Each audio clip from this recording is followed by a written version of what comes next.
Hello space lovers. ఈ సృష్టిలో జీవానికి ఉండే సహజ గుణం ఏంటంటే జీవం ఎప్పుడైనా సరే మరొక జీవాన్ని వెతుక్కుంటుంది. ఆ జీవం ఎలాంటి పరిస్థితుల్లోనైనా మనుగడ సాగించడానికి అవకాశాన్ని వెతుకుతూనే ఉంటుంది అని ఒక ఖగోళ శాస్త్రవేత్త అన్న మాటలివి. ఈ సువిశాల విశ్వంలో మనం ఒంటరి వాళ్ళమా అనే ప్రశ్న ఎన్నో ఏళ్లుగా మనిషి అడుగుతూనే ఉన్నాడు. ఎన్నిసార్లు అడిగినా సమాధానం లేని ప్రశ్నగానే ఉండిపోయింది. అలాగే ఎన్నిసార్లు అడిగినా అందులోని కుతూహలం ఎప్పటికీ తగ్గిపోదు. ఆ క్యూరియాసిటీ ఇంకా పెరుగుతూనే ఉంటుంది. ఎందుకంటే ఆ ప్రశ్న మన అస్తిత్వానికి ఒక అర్థాన్ని తీసుకొస్తుంది కాబట్టి. అందుకే 1960లో ఫ్రాంక్ డ్రాక్ అనే ఖగోళ శాస్త్రవేత్త గ్రీన్ బ్యాంక్ అబ్జర్వేటరీని ఉపయోగించి 2 నక్షత్రాల నుండి వచ్చే ఆర్టిఫిషియల్ రేడియో ట్రాన్స్మిటర్స్ ని వినడానికి ప్రయత్నించాడు. ఆ నక్షత్రాల్లో ఒకటి టౌ సెటీ అయితే మరొకటి ఎప్సిలాని ఎరిడాని. ఈ ప్రాజెక్ట్ కి ఆజ్మా అని పేరు పెట్టారు. అండ్ అదే యూనివర్స్ లో ఉన్నారో లేరో తెలియని గ్రహాంతరవాసులతో మాట్లాడడానికి చేసిన మొదటి ప్రయత్నం. అదే search for extra terrestrial intelligence, short గా సెటీ అంటారు. ఆ తర్వాత కాలం ఎన్నో మార్పులు తీసుకొచ్చింది. ఖగోళ శాస్త్రంలో ఎంతో టెక్నాలజీ వచ్చింది. దాంతో ఏలియన్స్ ని వెతకడానికి సెటీకి $100 మిలియన్ ఫండ్ కూడా వచ్చింది. దాంతో ఎన్నోసార్లు ఏలియన్స్ ని కాంటాక్ట్ అవ్వడానికి మనం ఇప్పటికీ ప్రయత్నిస్తూనే ఉన్నాం. అయితే ఏదో ఒక రోజు ఏలియన్స్ ని మనం చూసే రోజు తప్పకుండా వస్తుంది. కానీ ఆ రోజు ఎలా ఉంటుంది? ఏలియన్స్ మనం ఎక్కువగా చూసినట్టుగా క్రూరంగా ఉంటారా లేక శాంతంగా ఉంటారా? దాదాపు అన్ని హాలీవుడ్ మూవీస్ లో గ్రహాంతరవాసులను విలన్స్ గానే చూపిస్తారు. ఎగ్జాంపుల్ కి నెట్ఫ్లిక్స్ లో ఉన్న లాస్ట్ ఇన్ స్పేస్ లాంటి సిరీస్ లో కానీ, లేదా ఎక్కువగా హాలీవుడ్ మూవీస్ లో ఏలియన్స్ మనుషులను అటాక్ చేస్తున్నట్టుగానే మనం చూస్తాం. అందులో ముఖ్యంగా ఏలియన్స్ కి ఎక్కువగా ఒక యానిమల్ నేచర్ ఉంటుంది. అంటే వాటికి ఆలోచన శక్తి లేనట్టు చూపిస్తూ క్రూరంగా జంతువుల్లాగా బిహేవ్ చేస్తున్నట్టుగా మనం చూస్తాం. అయితే నిజంగా యూనివర్స్ లో గ్రహాంతరవాసులు ఉంటే అవి కూడా ఇలానే ఉంటాయా అని క్వశ్చన్ చేస్తే, నిజానికి యూనివర్స్ లో చాలా రకాల జీవులు ఉంటాయి. కానీ వాటిని మెయిన్ గా 2 రకాలుగా డివైడ్ చేయొచ్చు. అందులో ఒకటి ఇంటెలిజెంట్ బీయింగ్స్, రెండవది యానిమలిస్టిక్ నేచర్ తో ఉండే ఏలియన్స్.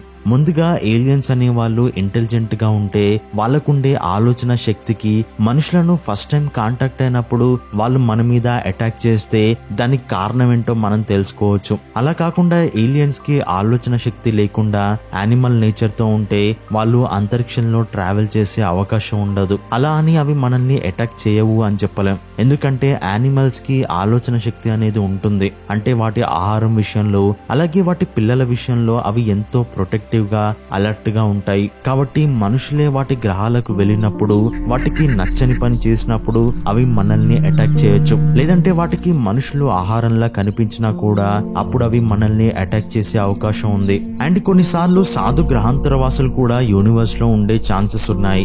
ఎలా అయితే మన భూమి మీద సాధు జంతువులు ఉన్నాయో సరిగ్గా అలాగే అని చెప్పుకోవచ్చు. అయితే ఏలియన్స్ తో మనం ఫస్ట్ టైం కాంటాక్ట్ అయితే ఆ కమ్యూనికేషన్ ఎలా ఉంటుంది అనే క్యూరియాసిటీ మనందరిలో ఉంటుంది. కానీ దానికన్నా ముందు ఏలియన్స్ తో మనం కాంటాక్ట్ చేయడానికి ఎన్ని పాసిబిలిటీస్ ఉన్నాయో మాట్లాడుకోవాలి. అందులో ముఖ్యంగా ఏలియన్స్ తో కాంటాక్ట్ అవ్వడానికి 3 టైప్స్ ఉన్నాయి. అందులో మొదటిది రేడియో సిగ్నల్ కాంటాక్ట్. గ్రహాంతరవాసులను కనుక్కోవడానికి మనం ఎన్నో కొత్త టెక్నాలజీలను దశాబ్దాల పాటు శ్రమించి తయారు చేస్తున్నాం. అలాంటిది జేమ్స్ వెబ్ టెలిస్కోప్. కాబట్టి ఏలియన్స్ ఉన్నారు అని ప్రెజెంట్ మన దగ్గరున్న జేమ్స్ వెబ్ టెలిస్కోప్ తో కన్ఫర్మ్ అవ్వాలి. అప్పుడు వాటితో కమ్యూనికేట్ అవ్వాలి. దానికోసం మనం ఖచ్చితంగా రేడియో సిగ్నల్స్ ని మన భూమి మీద ఉన్న పవర్ఫుల్ రేడియో టెలిస్కోప్స్ ని ఉపయోగించి పంపించాలి. కానీ ఏలియన్స్ కూడా మనలాగా రేడియో సిగ్నల్స్ ని కమ్యూనికేషన్ కోసం ఉపయోగిస్తారు అని చెప్పలేం. కానీ యూనివర్స్ లో ఒకరి నుండి ఒకరు కమ్యూనికేట్ చేసుకోవడానికి ఖచ్చితంగా రేడియో సిగ్నల్స్ తప్ప ఇంకొక మార్గం లేదు.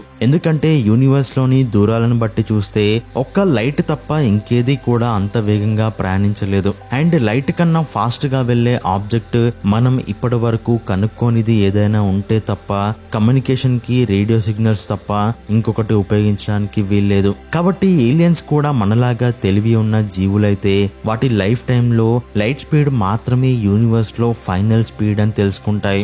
అండ్ ఏలియన్స్ కూడా మనలాగే రేడియో సిగ్నల్స్ ని ఉపయోగిస్తే అప్పుడు వాళ్ళతో మనం ఏ నక్షత్ర మండలంలో ఉన్నామో ముందుగా చెప్పాల్సి ఉంటుంది. కానీ ఫ్యాక్ట్ ఏంటంటే మన భూమి చుట్టూ ఎన్నో నక్షత్ర మండలాలు మనకు కనిపిస్తాయి, కానీ మన సూర్యుడికి మాత్రం సెపరేట్ గా ఒక కాన్స్టలేషన్ అనేది లేదు. కాబట్టి మనకు ఏలియన్ సిగ్నల్ ఎక్కడి నుండి వస్తుందో దాన్ని బట్టి మన సౌరమండలం ఎక్కడ ఉందో చెప్పాల్సి ఉంటుంది. అలాగే మనుషులు ఎలా ఉంటారో, మన సంస్కృతి, మన జీవన విధానాన్ని తెలిపే విధంగా సింబల్స్ తో కమ్యూనికేట్ చేయాలి. అప్పుడు మనం చెప్పింది ఏలియన్స్ కి అర్థం అవ్వాలి. సో అదే ఇంపార్టెంట్. దీని గురించి లాస్ట్ లో మాట్లాడుకుందాం. అండ్ ఏలియన్స్ తో కాంటాక్ట్ అవడానికి ఉన్న మరొక పాసిబిలిటీ ఏంటంటే ఆప్టికల్ సిగ్నల్స్, అంటే ఎదుటి వారికి మనం కనిపిస్తున్నప్పుడు చేసే కమ్యూనికేషన్. దీంట్లో లైట్ ని కానీ లేదా వస్తువులను కానీ ఉపయోగించి ఎదుటి వాళ్ళ అటెన్షన్ ని పొందుతారు. కానీ ఏలియన్స్ విషయంలో ఇలాంటి కమ్యూనికేషన్ వర్కౌట్ అవ్వాలి అంటే మన దగ్గర ఉన్న జేమ్స్ వెబ్ టెలిస్కోప్ తో కానీ లేదంటే ఫ్యూచర్ అడ్వాన్స్డ్ టెలిస్కోప్ తో ఏలియన్ ప్లానెట్ చుట్టూ టెక్నాలజీకి సంబంధించిన ఆనవాళ్లను మనం కనుక్కున్నప్పుడు ఆప్టికల్ సిగ్నల్స్ ని ఉపయోగించవచ్చు. దానికోసం మనం లేజర్ లైట్ ని ఉపయోగించి ఏలియన్ ప్లానెట్ ని రీచ్ అవ్వచ్చు. అండ్ ఆ లేజర్ లైట్ లో కూడా మనకు సంబంధించిన డీటెయిల్స్ ని కోడ్ చేసి పంపే అవకాశం ఉంది. అండ్ నెక్స్ట్ పాసిబిలిటీ ఏంటంటే బయాలజికల్ కాంటాక్ట్. ఏదైనా ఏలియన్ స్పేస్ షిప్ అనేది అంతరిక్షంలో ప్రయాణిస్తూ మన భూమిని కనుక్కునే అవకాశం ఉంది. అప్పుడు వాళ్ళు మన భూమి మీద ల్యాండ్ అవ్వడానికి ప్రయత్నించవచ్చు, లేదంటే మనుషులతో కాంటాక్ట్ చేయాల్సిన అవసరం లేదు అనుకొని మనల్ని దూరం నుండి అబ్జర్వ్ చేసే అవకాశం కూడా ఉంది. కానీ వాళ్ళు మనతో కాంటాక్ట్ అవ్వకుండా ఉండలేరు, ఎందుకంటే వాళ్ళని మనం ఈజీగా డిటెక్ట్ చేయగలం. కాబట్టి మనుషులు ఖచ్చితంగా ఏలియన్స్ ని కాంటాక్ట్ అవ్వడానికి ట్రై చేస్తారు. అయితే ఏలియన్స్ అనే వాళ్ళు ఇప్పటికే యుఎఫ్ఓలలో వచ్చి వెళ్తున్నారు అనే ఒక కాన్స్పిరసీ థియరీ ఉంది. కానీ స్టీఫెన్ హాకింగ్ లాంటి వాళ్ళు చెప్పేది ఏంటంటే ఒకవేళ ఏలియన్స్ అనే వాళ్ళు భూమి మీదకి వస్తే వాళ్ళు ఖచ్చితంగా గ్రాండ్ గానే భూమిని విజిట్ చేస్తారు అని అంటాడు. సో ఏలియన్స్ అనే వాళ్ళు స్పేస్ షిప్ లో మనల్ని విజిట్ చేసే ఛాన్స్ తో పాటు మనం కూడా ఎక్కడో దూరం నుండి వెళ్తున్న స్పేస్ షిప్ ని డిటెక్ట్ చేసి దానికి సిగ్నల్స్ ని పంపే ఛాన్స్ కూడా ఉంది. సో ప్రస్తుతానికి ఈ 3 విధాలుగా మనం ఏలియన్స్ ని కలిసే ఛాన్స్ ఉంది. అయితే ఒకవేళ ఏలియన్స్ మనల్ని కాంటాక్ట్ అయితే అప్పుడు పరిస్థితులు ఎలా ఉంటాయి? ఆ విషయాన్ని నాసా లాంటి స్పేస్ ఏజెన్సీలు ప్రజలకు ముందుగానే చెప్తాయా? అండ్ వాళ్ళతో మొదటి సంభాషణ ఎలా ఉంటుంది అనే క్వశ్చన్ వస్తే దానికి సమాధానం మాత్రం మానవ పరిణామ క్రమం మొదట్లో ఉంటుంది. అంటే పూర్వకాలంలో ఆది మానవులు ఎక్కువగా గుంపులుగా సంచరించేవారు. దానికి కారణం జంతువులు వాళ్ళ మీద దాడి చేస్తాయి అనే కారణంతో వేల సంవత్సరాల పాటు గుంపులుగా తిరగడం మొదలు పెట్టారు. అండ్ అప్పుడే ఒక గుంపు మరొక గుంపును చూసినా కూడా వాళ్ళ నుండి ప్రమాదం వస్తుంది అని అనుకునేవారు. దానివల్ల ఒక గుంపుగా తిరిగే ఆది మానవులు మరొక గుంపుతో కలిసేవారు కాదు. అలా మనిషి వేరువేరు జాతులుగా డివైడ్ అవ్వడం మొదలైంది. అండ్ వేల సంవత్సరాల తర్వాత అదే మనిషి ఇంకొక జాతిని చూసి ఆశ్చర్యపోవడం మొదలు పెట్టాడు. Vasco da Gama first time ఇండియాకి వచ్చినప్పుడు కానీ లేదంటే కొలంబస్ వెస్టిండీస్ లో అడుగు పెట్టినప్పుడు అదే జరిగింది. ఒక జాతి మరొక జాతిని చూసి ఆశ్చర్యపోవడం అప్పటి నుండి ఇప్పటికీ కొనసాగుతూనే ఉంది. అండ్ మన ఇండియన్స్ అమెరికా వాళ్ళని చూసినప్పుడు కానీ వాళ్ళు మనల్ని చూసినప్పుడు కానీ అదే ఫీలింగ్ ఉంటుంది. అండ్ అదే ఫీలింగ్ మనం ఏలియన్స్ ని చూసినప్పుడు మనకు కలుగుతుంది. వాళ్ళ రూపాన్ని మనం తీక్షణంగా చూడాలి అనుకుంటాం, ఎందుకంటే యూనివర్స్ లో భూమి తప్ప ఇంకొక లోకం లేదు అని బ్రతుకుతున్న మనకు సడన్ గా మరొక లోకం నుండి ఒక ప్రాణి మన ముందు ప్రత్యక్షమైతే అది మానవ జాతి అస్తిత్వానికి ఒక సమాధానంగా నిలుస్తుంది. అంటే మనిషి లైఫ్ కి ఎలాంటి మీనింగ్ లేదు అనేది గొప్ప గొప్ప ఫిలాసఫర్ల సిద్ధాంతం. అంటే మన వల్ల యూనివర్స్ కి కానీ యూనివర్స్ వల్ల మనిషికి ఎలాంటి యూజ్ లేదు అనేది వాళ్ళ ఉద్దేశం.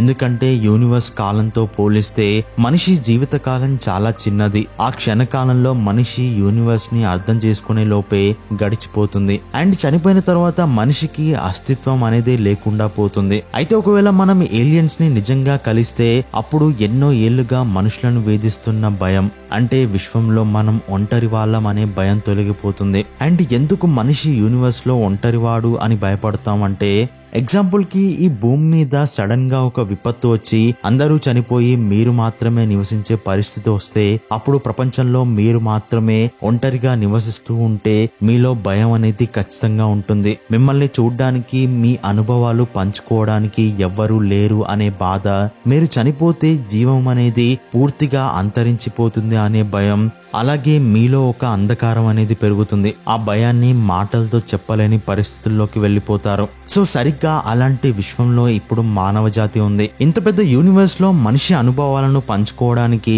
మరొక జీవి లేదా అనే బాధ, అలాగే మనిషి అనుభవిస్తున్న జనన మరణాలను తప్పించుకొని విశ్వంలో శాశ్వతంగా నిలిచిపోయే దారి తెలియక ప్రాణకోటిని సృష్టించిన వారు ఎవరైనా నిజంగా ఉన్నారా అనే వెతుకులాట, మరణించిన తర్వాత మనిషి ఎందుకు విశ్వాన్ని వదిలి వెళ్లిపోవాలి అనే తీవ్రమైన తత్వం వెరసి మానవ జాతి వీటికి సమాధానాలు కనుక్కోకుండానే అంతరించిపోతుందేమో అన్న భయం, మనిషిలో అంతర్లీనంగా ఉన్న భావాలు, వాటికి సమాధానాలు వెతికే క్రమంలోనే విశ్వంలో మనం కాకుండా మరొక జీవి ఉందా అనే వెతుకులాట మొదలుపెట్టాడు. ఆ వెతుకులాట మనిషి సముద్రాలు దాటుతూ కొత్త కొత్త నాగరికతల ప్రజల్ని కలుస్తూ మానవతగా ఒంటరిది కాదు అని, ఎన్నో జాతుల మనుషులు భూమి మీద ఉన్నారు అని తెలుసుకుంటూ వచ్చాడు. ఆ ప్రయత్నం ఇప్పుడు విశ్వంలో కొనసాగుతుంది అండ్ భవిష్యత్తులో ఏదో ఒక రోజు అది నెరవేరుతుంది. కానీ అప్పటికి మన జనరేషన్ ఉంటుందా లేక కొత్త జనరేషన్ పుడుతుందా అనేది వేచి చూడాలి.